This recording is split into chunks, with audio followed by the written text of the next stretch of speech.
कब फिर बोध सुनो रे भाई, दोहू दीन विचराम खुदाई।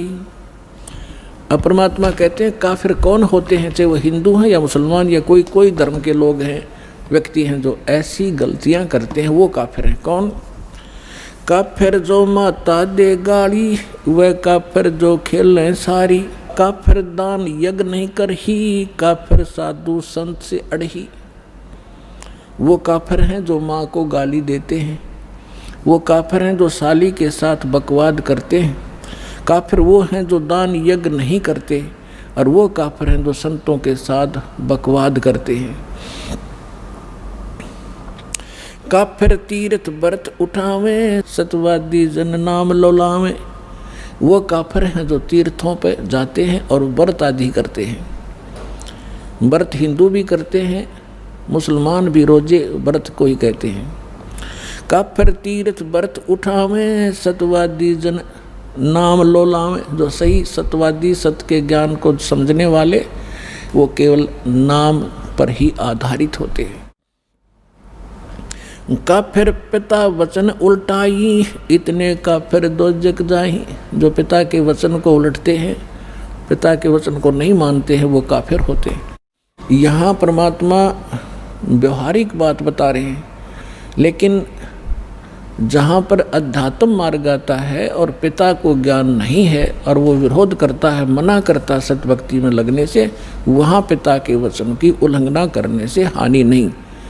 प्रमाण देते हैं, प्रहलाद भगवान की भक्ति करते थे, हिरण्यकशिपु उसको विरोध करता था कि तू मेरे दुश्मन का नाम मत ले विष्णु का, तो मेरी भक्ति कर, लेकिन नहीं माने थे। तो उससे विजय पिता की हार हुई थी, पुत्र की विजय हुई थी। लेकिन व्यवहारिक काम में अपने पिता की आज्ञा का पालन जरूर करें, क्योंकि पिता कभी भी अपने बेटा और बेटी का अहित नहीं सोच सकता।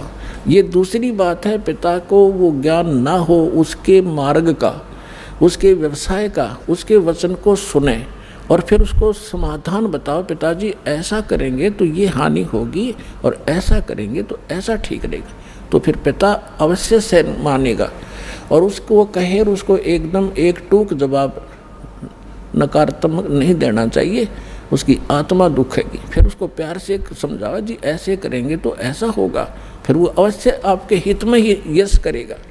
वे काफिर जो बड़बड़ बोले, काफिर कहो घाट जो तोले। बड़बड़ बोले, ये ज्ञान किसी ने है नहीं, अटपट पूरी आरती सुना देंगे, कोई दोहे सुना देंगे, श्लोक घोट रखे हैं, पता नहीं कितनी वाणी सुना देंगे।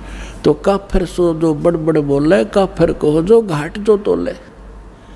जो डंडी मारता है ना, कम तोल में देता है या मिलावट करता है, कहती इसे व्यक्ति होते हैं काफिर। वह काफिर न हत्या रखें, वो काफिर परदारा तक। जो ब्याज लेते हैं वो काफिर होते हैं। पुण्यात्माओं, परमात्मा की मर्यादाओं से अपरिचित हो। परमात्मा के मार्ग में आने के बाद हमारी आँखों का जो अज्ञान वाली आँखों का मोतियाबिंद था वो साफ हो गया। उसके बाद हमें दूर तक दिखाई देने लगा। प्रारंभ में जब हमने इस मार्ग को प्रारंभ किया, हमने एक जीप फाइनेंस कराई थी। हमारे भक्त जीप फाइनेंस कराने के लिए फाइनेंसर के पास गए रोहतक। तो उसका एक भाई जज स्वयं वो फाइनेंसर का मतलब है ब्याज पर पैसे दिया करता, प्राइवेट फाइनेंसर था। तो जैसे तैसे उसे हमने जीप ली। फिर हमारे भक्त जहाँ भी जाते हैं वो समझाने की चेष्टा करते हैं। कई बार उसके पिताजी बैठे मिल जाते थे उसके वहाँ पर, जब किस्त भरने जाते थे। तो जिक्र चलता था कि हम भी भक्त हैं, तो वो भी कहा करता हम भी भक्त हैं, हम भगवान शिव के, विष्णु जी के भक्त हैं, माता के भक्त हैं, हम भी भक्ति करते हैं। हमारे भक्त समझाया करते, जी ये साधना ठीक नहीं, आप हमारे गुरु जी से दीक्षा लो। वो कहने वाह भाई वाह, आज जो सुख मेरे घर में है ना, किसी के पास नहीं। एक बेटा जज लगा है, बेटे की पत्नी जज लगी है, और एक पुत्र ये फाइनेंस का काम करता, आज मेरे जैसा सुखी नहीं। और पुण्यात्माओं, दास बार बार परमात्मा के विधान से परिचित कराता है आपको। कि जब तक पूर्व जन्म की बैटरी चार्ज रहेगी, चाहे चार्जर ठीक भी ना लग रहा हो, चाहे वैसे किसी बिना बिजली के स्विच में ला रखा हो और न सोचा चार्ज हो रहा है, जब तक वो बैटरी चलेगी तो सब सुविधाएं उपलब्ध होंगी। पंखा भी चल रहा होगा, बल्ब भी जग रहा होगा, और जब वो बैटरी खत्म हो जाएगी, वह डिस्चार्ज होएगी, एकदम सारी सुविधा समाप्त हो जाएगी। अब कुछ दिनों के बाद पता चला, पेपर में आया कि उसी परिवार ने जो ब्याज लिया करते थे, और ब्याज भी 10-11%, थोड़ा को नहीं। अब ब्याज लिया कर क्या हुआ कि पेपर में क्या आई, समाचार मिला कि एक जज, एक फाइनेंसर और जवाहरलाल नेहरू कैनाल में डूब कर मर गए। भक्तों को पता चला, वो भी शोक व्यक्त करने गए, क्योंकि हमारी किस्त कास्ट पूरी होली थी, फिर वो जान पहचान सी इनकी हो रही थी। तब पता चला कि उसमें उन्होंने कोई धार्मिक अनुष्ठान कराया था, कोई गुरु बुला के, और उस गुरु ने जो भी जंतर मंतर किया, कोई कथा पाठ की, उसके बाद उसका बचा हुआ हवन के बाद वो बची हुई सामग्री, राख, फूल फाल चढ़ाए थे, वो पत्ते, पूजा के फूल उठा के वो दोनों भाई फाइनेंसर और जज वो डालने गए थे नहर में, पानी में जल प्रवाह करने। साथ में उनका ड्राइवर था। गाड़ी पटरी पर खड़ी करके और एक दूसरे का उन्होंने पहले ऐसे फेंक दिया, वो पटड़ी टेढ़ी काफ़ी है ऐसी, वो पानी तक ना गिरा, वो सारी सामग्री पटड़ी पर गिर गई। उन्होंने सोचा इसको तो नहीं बनी बात, एक दूसरे का हाथ पकड़ लिया, थे वह भारा भारा मोटे मोटे है, एक दूसरे का हाथ पकड़ कर एक नीचे को जाकर उसको यूं करने लगा, उसके पैर फिसल गया। अब हाथ पकड़ रहा था, करड़ा गिर, दूसरा भी गया, पानी था फुल, दोनों डूब कर मर गए। तीसरे दिन लाश पाई थी सालावास पंप हाउस पर जाके। अब उस घर में जो कैर टूट रहा था, शायद किसी के पास ऊपर नहीं होगा उस दिन। तो पुण्यात्माओं, यो काल रोल मार रहा अपनी, अब सतर्क हो जाओ, आपके पास समाधान है और सच्चा ज्ञान है, पूर्ण भगवान है। अब इसकी संरक्षण में आओ। समर्थ का शरणाग हो, रंग होरी हो, भाई कदे न हो ए काज राम रंग होरी हो। तो अब वो परिवार नास्तिक हो जाएगा। काल यही चाहता कि नास्तिक हो जाए, ये साधना ठीक करें, नहीं न भगवान से मिलने वाली रात मिले नहीं, और ये भगवान की चाह छोड़ दे, और परमात्मा की ये लगन रही है कि इनमें आस्था बनी रहे, इस बिचली पीढ़ी तक लाए आपको। और काल ने कैसा जुल्म कर दिया, सारा चीन नास्तिक कर दिया, सारा रूस नास्तिक कर दिया। और थोड़े से दिन में ये राधा स्वामी धनधर सतगुरु वाले जो पंथ, ये निरंकारी या साराम जैसे और ये सुधांशु जैसे जो नकली संत आचार्य शंकराचार्य, इनसे साधना लाभ तो कुछ होना नहीं। पहले जब ये चले थे तो हमारे पूर्वज वैसे पुण्यकर्मी प्राणी थे, उन पर आपदाएं वैसे ही कमाया करती थी, उनके पिछले संस्कार ठीक थे। और अब 30-30 साल राधा स्वामी के अंदर साधना करके ब्रान माटी करवा के लड़का मर गया, लड़की विधवा होगी, स्वयं को डायबिटीज हो रही है, फलाना हो गया, और अब आवे रोते हुए। और पहले न्यों कहते बड़ा अच्छा काम चला करता शुरू में, वो तुम्हारे पूर्वजों के पुण्य चल रहे थे। अब वह बैटरी डिस्चार्ज होगी, चार्जर ठीक था नहीं, क्योंकि साधना गलत। 500 नाम काल की और कोई साधना नहीं, खील भी ना बांटे, धर्म का नाम नहीं वहाँ पे।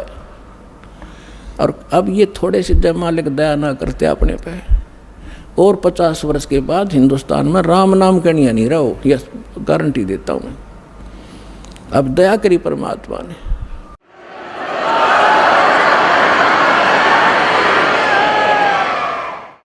वह काफर रण हत्या रखें, वो काफर जो परदारा ताके, काफिर सवाल सुखन को मोड़े, काफिर प्रीत नीच से जोड़े।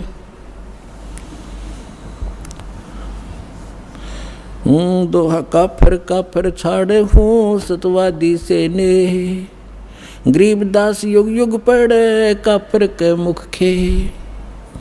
वह काफिर जो कन्या मारे, वह काफिर जो बनखंड जा रे, वह काफिर जो लड़की को मारते हैं। अब पुण्यात्माओं देख हमने कैसे जुल्म कर लिए। अब ये अल्ट्रासाउंड ऐसी बीमारी चाली जिसके एक लड़की होगी, दूसरी लड़की गर्भ में है तो तुरंत गर्भपात करवा देते। अब तो सरकार ने थोड़ा कंट्रोल कर रखा है, ये अल्ट्रासाउंड वगैरह ये नहीं बताते लड़का है लड़की। तो गर्भ में बेटियों को मारने लगे। क्यों? बता, बेटी कोई दो आप लड़के से ज़्यादा खाती है? तो कारण क्या था कि हमने अपनी परंपरा बिगाड़ ली, और ये बिगाड़ते हैं मायाधारी मस्करे। आप देखते हो इन फिल्मों के अंदर कोई बारात दिखाते हैं, और वो उसमें फिल्म में क्यों उनकी तो बनावटी बकवास है, फिल्म दिखाते हैं और 1 किलोमीटर तो तू करने वाले आगे पाछा डीजे जनरे हैं फंड दिखावे। अब वो आगे देखते देखते हमारे आम जनसाधारण में आ गई। ये मायाधारी मस्करे लड़कियों को लागे ज़्यादा धन मोटरसाइकिल कार दे दी, फलान दे दी। अब गरीब की बेटी उसने देख कर आवे, अपनी माँ ने बतावे अकवा फलाने की बेटी इतना लेगी है। अब वह माँ कहे फिर अपने पति ने अक बेटी ऐसे बोल रही थी। अब पिता कोई बालक थोड़ा ही है, वो भी समझता है कि मेरी बेटी क्या चाहती है। तो ना चाहते हुए उसने उतनी फॉर्मलिटी करनी पड़े, चाहे सस्ते तो सस्ती कैसे भी हो, वो आइटम पूरे करने लग गए। अब गरीब आदमी न्यू मारा गया लड़की को कि लड़की के फिर ब्याह में खर्च, फिर लड़का हो गया, बालक हो गया, फिर ये पी लिया और एक नया मुकदमा शुरू कर लिया। फिर कुआं पूजना, अरे पूजना चाहिए भगवान, माथा मारे कुएं में जाके, कुएं में पड़ के मरोगे। तो ये सारी बकवाद हमने परंपरा गलत बना ली। अब इन परंपराओं को हटाएंगे। भगत का पहला कर्तव्य बने है इन बकवादों को छोड़ना पड़ेगा। परमात्मा के मार्ग में हम हल्के होकर चल सकते हैं। सफ़र में कोई गठड़ी बांध के और ज़्यादा वजन उठा कर चलना चाहे कभी नहीं चल सकेगा। तो इसलिए तो ये कहते हैं वो काफिर जो कन्या मारे और वो काफिर जो बनखंड जा रहे, वह काफिर जो कन्या मारे, वो काफिर जो बनखंड जा रहे, वह काफिर जो नार हिताई, वो काफिर जो तोड़े बाही। वो काफिर है, नीच है वो व्यक्ति जो औरत को मारते हैं। वह काफिर जो अंतर काती, वह काफिर जो मंदिर जाती। वह काफिर जो देवल जाती, देवल माने मंदिर में पत्थर पर माथा फोड़न जावे, भक्ति करी नहीं जाती। जो सच्चा जना उसका पता नहीं, इन जिसने मूर्ख ने भगा दिया उसी तरह तुम लग रहे हो। तो वो काफिर हैं जो देवल जाते, मंदिर जाते हैं या और कोई आन उपासना ये घोर गोमज को पूछते हैं। वह काफिर जो डाक बजावे हैं, वो काफिर जो शीश हलावे। कहते हैं जब सत्संग चले, आपने देखा होगा इसमें माता के जागरण में है, वो गाने वाला भी नाचे और सुनने वाले भी नो करे। तो कहते हैं जहाँ पर सिर हिलाया जाता है वो काफिर होते हैं, वो सभा अच्छी नहीं होती। वह काफिर जो शीश हलावे, जो वो काफिर जो डाक बजावे, वह काफिर जो करें कंदूरी, वो काफिर जिन नहीं सबूरी। वह काफिर जो बकरे खाई, वो काफिर नहीं साधु जमाही। यानी जैसे अब सभी भक्त आते हैं यहाँ पर जो दान नहीं करते भक्तों के आहार के लिए, सुविधा के लिए, वो काफिर हैं। जैसे गीता अध्याय नंबर 3 के श्लोक नंबर 10 से लेकर 15 में कहा है कि जो व्यक्ति परमात्मा ने उनको जैसा भी संस्कार वश उसके संस्कार में धन दिया है, उसके आधार से जो धर्म नहीं करता तो वो व्यक्ति पाप ही खाता है, परमात्मा का चोर है। वह काफिर जो मांस मसाली, वह काफिर जो मारे हाली, जो हाली को मार देते हैं उस जैसा पापी नहीं। वैसे तो मृत्यु किसी, हत्या किसी की भी कर दो, लेकिन विशेष बताई है कैसे जुल्म नहीं करने चाहिए। वह काफिर जो खेती चोरें, वह काफिर जो मारे मोरम। ओए होए, अब देखो 250-300 वर्ष पहले गरीबदास जी ने ये कहा था कि जो मोर को मारते हैं, वैसे तो किसी भी पक्षी को नहीं मारना चाहिए, लेकिन मोर जैसे सिर्फ जानवर को भी मार देते हैं, कोई हिंसक जानवर है, घातक हो रहा है, वह दूसरी बात है, उसको मार दिया जा सकता है। जैसे सर्प है, डसने की पोजीशन में है तो उसको मार देने में पाप नहीं है। और मोर न मारे बेमतलब वो बकवादी, यानी जैसे शिकार खेलने वालों के लिए संकेत है। पूजे देई धाम को, पूजे देई धाम को, शीस हलावे जोए, गरीबदास साची कहे, हद काफर है सोए। काफर तोड़े बनज व्यवहारम, काफिर जो चोरी यारम। अब जैसे किसी से आप कोई व्यवहार करते हो, किसी लेन देन करते हो, और उसमें जो हेरा फेरी करता है, समय पर लेन देन नहीं करता है, तो वो भी काफिर होते हैं। या झूठ कपट बोल के यूँ कहे कि ना इतने नहीं दिए, इतने थे। काफिर आन देव को माने, काफिर गुड़ को दूध है साने। जो गुड़ और दूध खाते हैं इकट्ठा, वो भी काफिर बताए हैं।